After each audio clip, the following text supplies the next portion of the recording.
Assalamualaikum warahmatullahi wabarakatuh. Halo semua, kami akan menjelaskan tentang sistem sentralisasi dan desentralisasi yang akan dijelaskan oleh kelompok kami yang terdiri dari saya sendiri Desti dan teman saya Putri. Yang pertama, kami akan poin-poin yang akan dibahas, yaitu apa itu sentralisasi dan apa itu desentralisasi. Sistem sentralisasi secara umum berartikan memusatkan seluruh wewenang kepada sejumlah kecil manajer atau yang berada di posisi puncak pada suatu struktur organisasi. Sentralisasi banyak digunakan pada pemerintah lama di Indonesia sebelum adanya otonomi daerah. Tujuan sentralisasi sendiri yaitu memudahkan dan mempercepat proses pengambilan keputusan.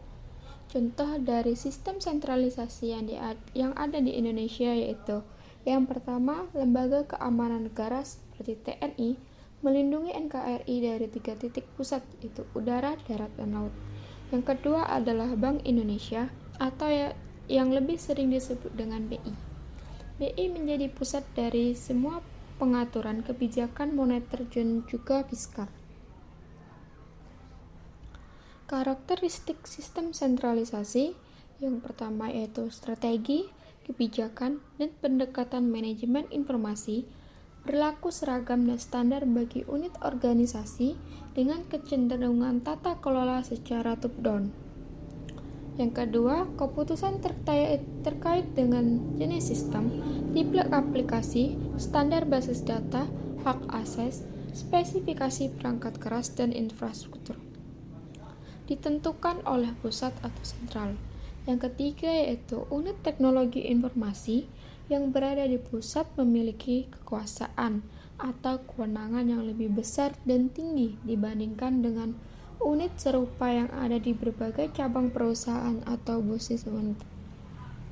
Yang keempat yaitu computing power akan cenderung diletakkan di pusat yang ditandai dengan diinstalasinya sejumlah PowerPoint server dan data warehouse yang berisi seluruh data konsolidasi kantor-kantor cabang.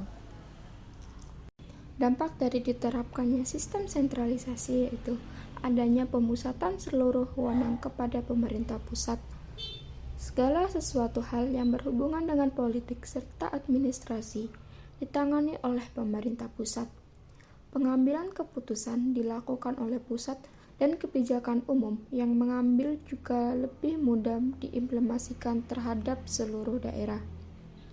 Kelebihan dari sistem sentralisasi itu sendiri yang pertama yaitu jaminan terbentuknya sistem yang holistik dan koheren di seluruh tatanan organisasi karena sifatnya yang standar dan terpusat. Yang kedua, pertukaran data atau informasi dapat dilakukan karena keseragaman teknologi penyimpanan data primer maupun sekunder.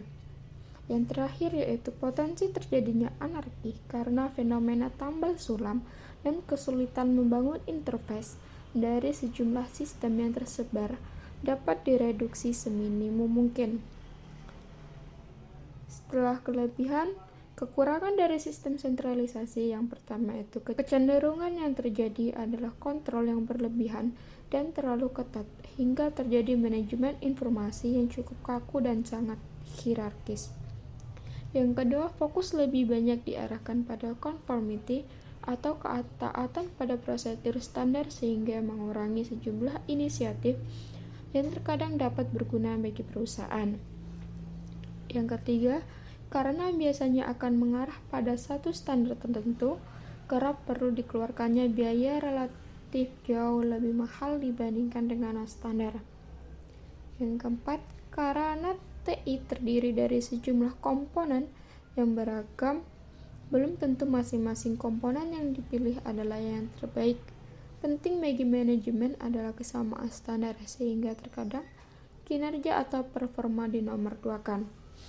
Yang terakhir, terkadang dalam perkembangannya ditemukan teknologi baru yang canggih dan berguna bagi perusahaan.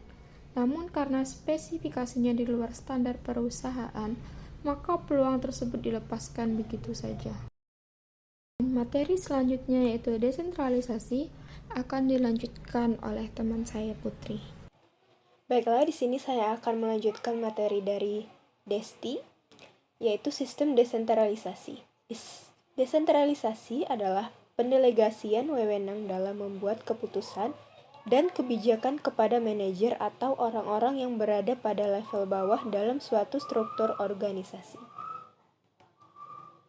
Adapun contoh sistem desentralisasi yaitu yang pertama, pemerintah daerah diberi kewenangan untuk mengelola pendapatan daerah masing-masing.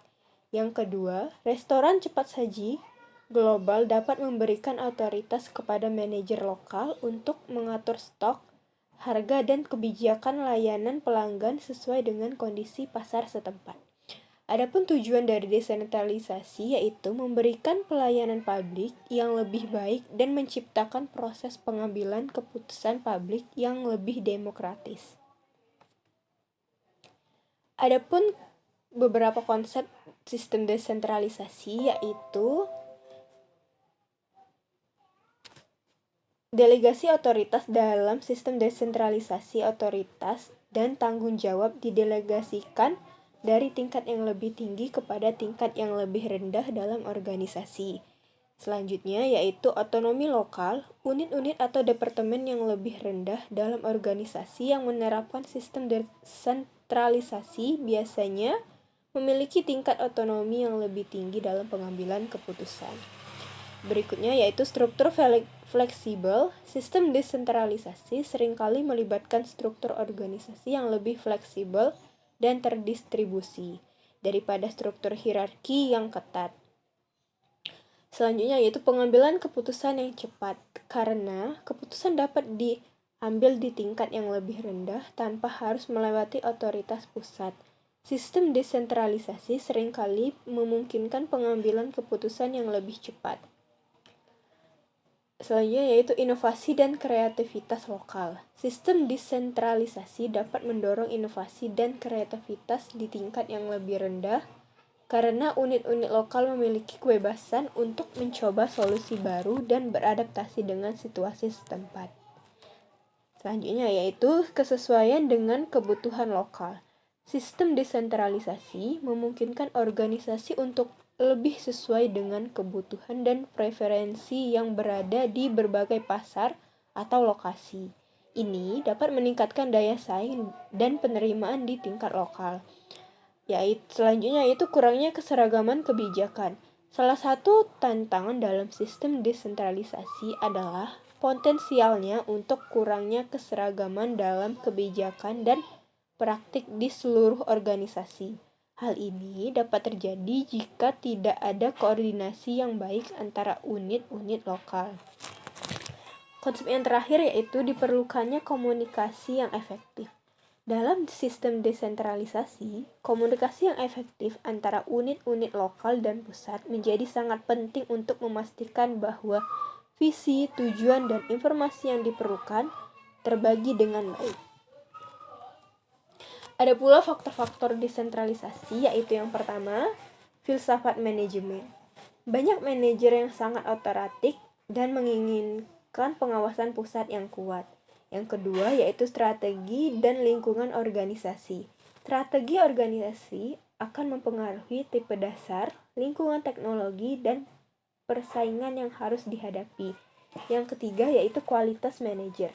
Sebab desentralisasi memerlukan manajer yang berkualitas. Keuntungan dari sistem desentralisasi ini yaitu yang pertama, keputusan yang dibuat lebih dekat dengan pelanggan. Yang kedua, lebih mampu merespon situasi lokal. Yang ketiga, meningkatkan tingkat pelayanan pelanggan. Yang keempat, konsisten dengan bertujuan untuk menyanjung hierarki. Yang kelima, cara yang baik untuk melatih dan mengembangkan manajemen junior. Yang keenam, harus meningkatkan motivasi staf. Adapun kerugian dari sistem desentralisasi yaitu yang pertama, pengambilan keputusan tidak sesuai selalu strategis. Yang kedua, lebih sulit untuk memastikan praktik yang konsisten dan kebijakan. Yang ketiga, memungkinkan beberapa disekonomis skala, misalnya duplikasi peran. Yang keempat, yaitu siapa yang memberikan kepemimpinan yang kuat bila diperlukan. Yang kelima, sulit untuk mencapai kontrol keuangan yang ketat. Baiklah, itu sekian materi dari kami. Bila ada salah kata, kami mohon maaf. Billahi fisabilil haq wastabiqul khairat. Assalamualaikum warahmatullahi wabarakatuh.